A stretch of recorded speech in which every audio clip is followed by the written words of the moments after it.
said you're supposed to survive? Who gave you the idea that it's a gas to go on and on and on?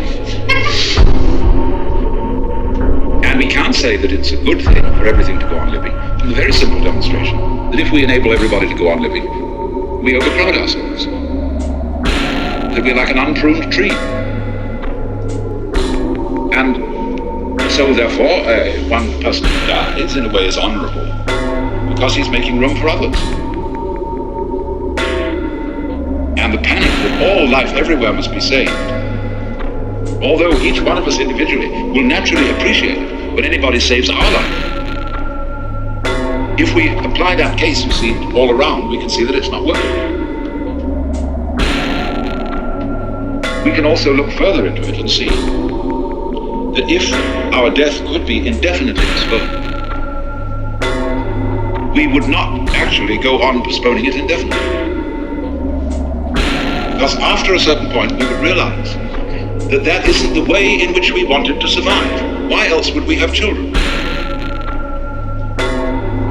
Because children arranged for us to survive in another way. By, as it were, passing on a torch, so that you don't have to carry it all the time. There comes a point where you can give it up and say, now you work. It's a far more amusing arrangement for nature to continue the process of life through different individuals than it is always with the same individual. Because as each new individual approaches life, life is renewed. And one remembers how fascinating the most ordinary everyday things are to a child.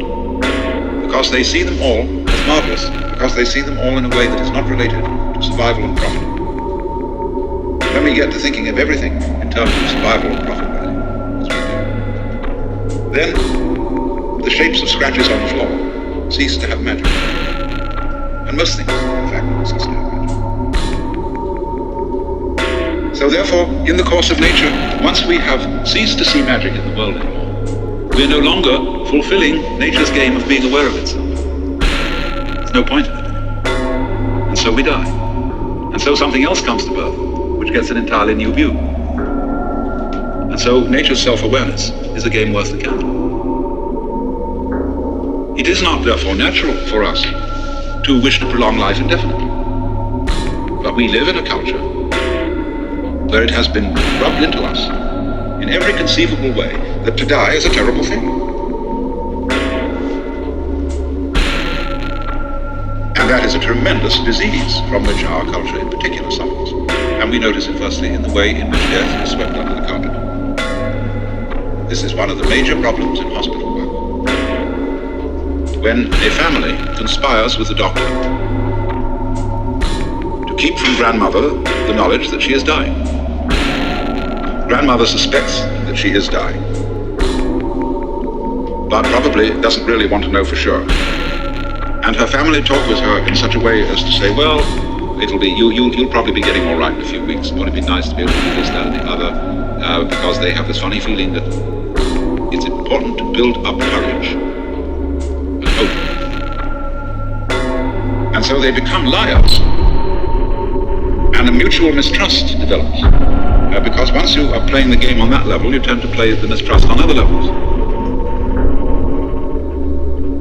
And so the person is left to die alone, suddenly, unprepared, and doped up to the point where death hardly happens. And there is no derivation from it of the peculiar spiritual experience that can come with death.